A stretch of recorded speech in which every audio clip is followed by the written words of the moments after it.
Hey everybody. Oh my gosh, I did it. 31 days of content for Facebook Live. I'm so excited to be here with you. It's day 31 of 31. And even though, yes, I'm finishing up on April 1st, that's okay. I'm blaming it on Facebook since they broke somewhere during my Facebook event, but that's all right. Somehow it's fitting, I think, to be finishing up on April Fool's Day.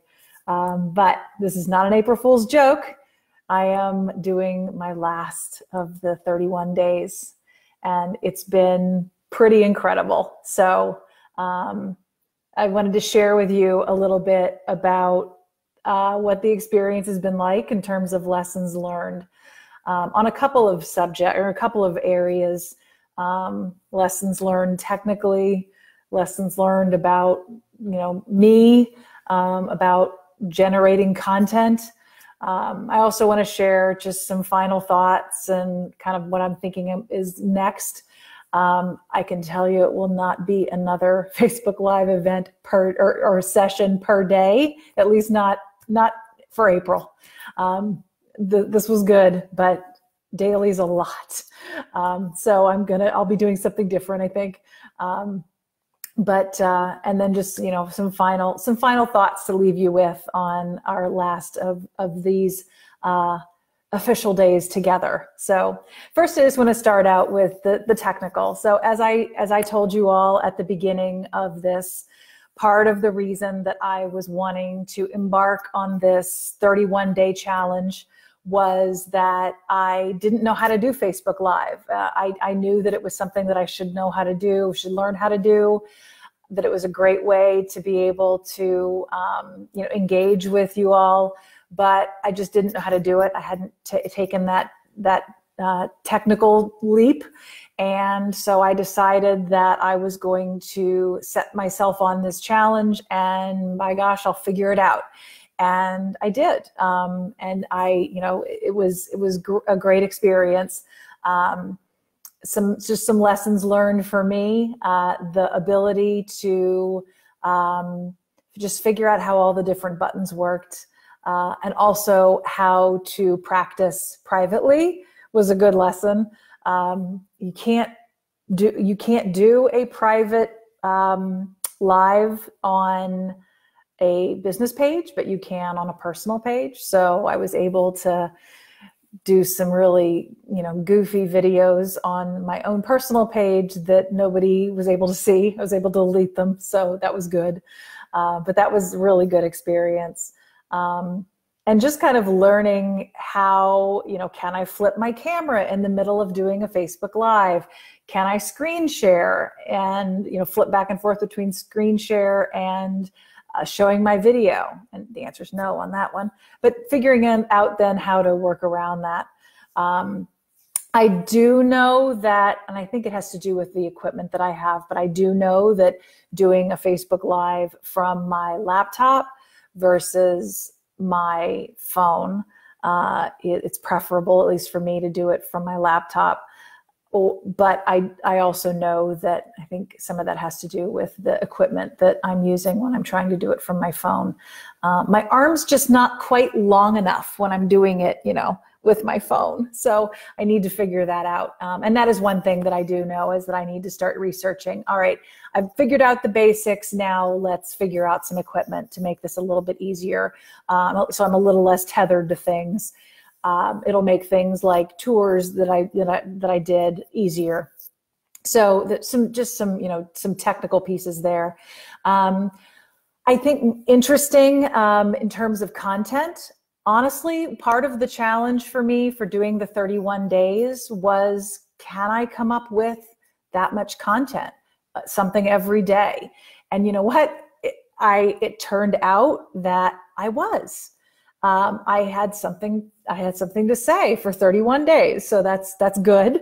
Also, what I found in doing this was that I have a point of view, and that was neat to get to see that materialize. So looking back, there are definitely some themes, and I'll actually share those with you at the end here today. But That's really good. The other thing is I discovered that I really enjoyed writing the content ahead of time. So, in prepping for doing these, I would first write, and then I would take notes based on what I'd written. And then the notes are what I would use to actually speak to you.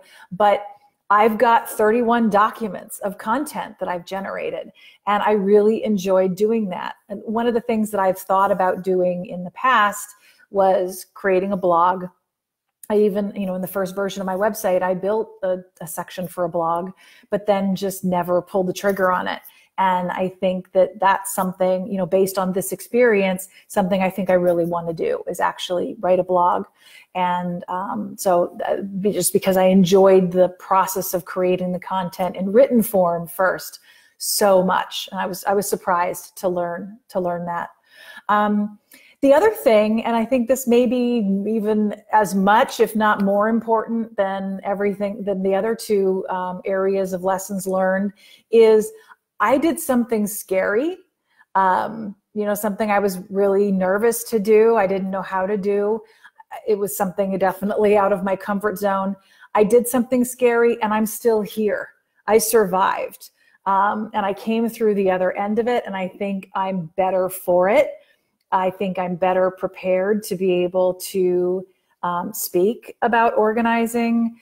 And I did it, and I'm still here. I'm not scared anymore.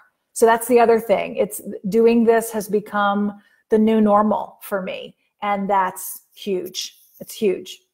So my lesson that I learned here is, if there's something that's scary, don't let the fact that it's scary stop you. Just take a deep breath and just do it, because you'll still be there. You won't fly to pieces, and you'll survive. So I think that's a really good lesson that I learned. And I think that it can apply to all areas. It can apply to me for running a business. It can apply to you if you're wanting to get started organizing and you're scared. Just take a deep breath and jump in. And I'm actually not going anywhere, even though this event is over. I'll still be here. So if you have any questions, you need any help talking through anything, let me know. I'm here. And then the last thing is, imperfect is okay. I mean, if you've been following along with me, you've heard the smoke alarm go off in my house in the middle of my Facebook Live. I've dropped my props as I've been talking to you and had to dive off camera and go pick them up and just keep going. Phone calls yesterday, I think it was. My daughter called at the end of my Facebook Live, and I hadn't silenced my phone. I forgot. It's probably the one time in, at least at that point, 30 days that I didn't have my phone on silent, and completely lost my train of thought. And you know what? It was fine. It was fine. So imperfect is okay. And I don't have to worry about this being professional quality every time. So it's just better to do it and have it out there than to not do it because I'm so worried about it being perfect. I also know I need to get something for behind me, this backdrop. I at least need to paint this wall a color or something. It's gray. I don't know if you can tell that, but I need to do something back there. But I think I might get some artwork or something. But anyway, I guess that was probably the least important of my self-realizations is that I need artwork behind me. So again, it was a great experience from a a growth standpoint. So anyway, the next thing I just want to talk to you about is what I'm going to do next. So I already mentioned that I think I'm going to start a blog, and I think the Facebook Lives I'll do. I won't do every day. Like I said, a daily was a lot. That was a big commitment. I don't think I want to keep doing that. But I would like to do something at least weekly, and maybe it would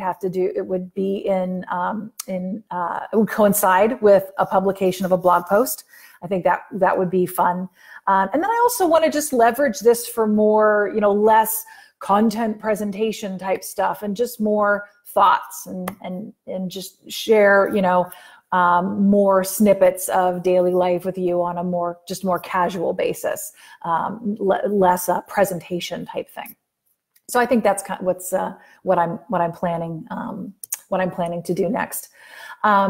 So with that, I just want to share a couple of themes that, as I was looking back over the content and thinking about the kinds of things that I've said to you over these last 31 days, just some final messages. So one is to know yourself, and that when you're organizing, knowing yourself is so important in order for you to be able to get started organizing, keep yourself motivated to organize, and then also to create systems for yourself that are going to work for you.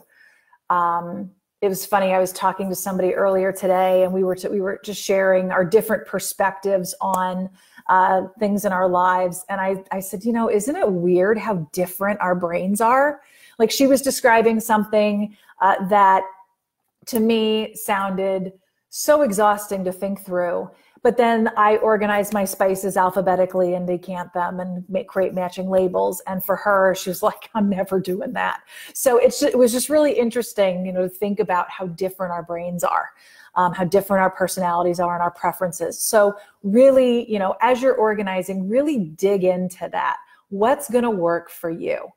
I think the second thing that I talked a lot about is there really is no one way. I shared with you how I was doing things in my home, shared with you stories about, about organizing challenges, and how I solved it for me isn't necessarily the way that you would want to solve it for you. So, how I have my desk laid out in my home office isn't the right way. It's the right way for me. At least it's the right way for me today. It may, as my needs change, not become the right way anymore. In that case, I'll need to make some shifts. But there is no one correct way to organize.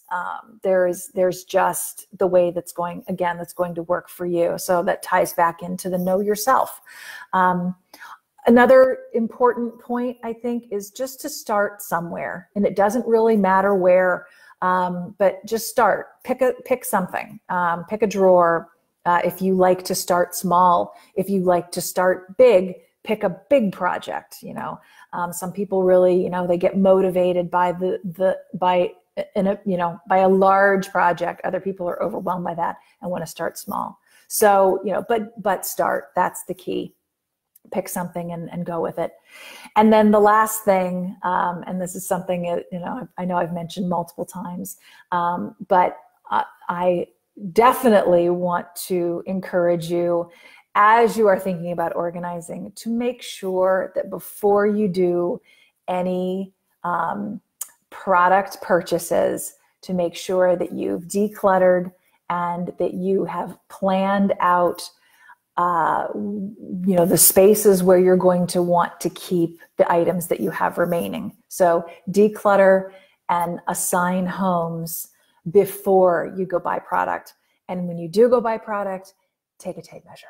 So if nothing else, I will I'll leave you with that as a key takeaway. So no product until you've organized and decluttered, and if product, then tape measure. So with that, I'm going to bring this final segment of the 31-day Facebook Live event to a close. But as I said, I'm not going anywhere. I will still be here sharing thoughts with you from the Better Home Organizing Facebook page. And as always, if you need any assistance or would like to chat, I am always here to help. So thank you, everybody. You have been amazing. And those of you who have watched all of these all the way through, you've given me comments and either on Facebook, or you've given me feedback privately. I really appreciate it. Your support means a lot to me as I was doing this. So thank you all so much. Love you all, and I will catch you next time. Bye.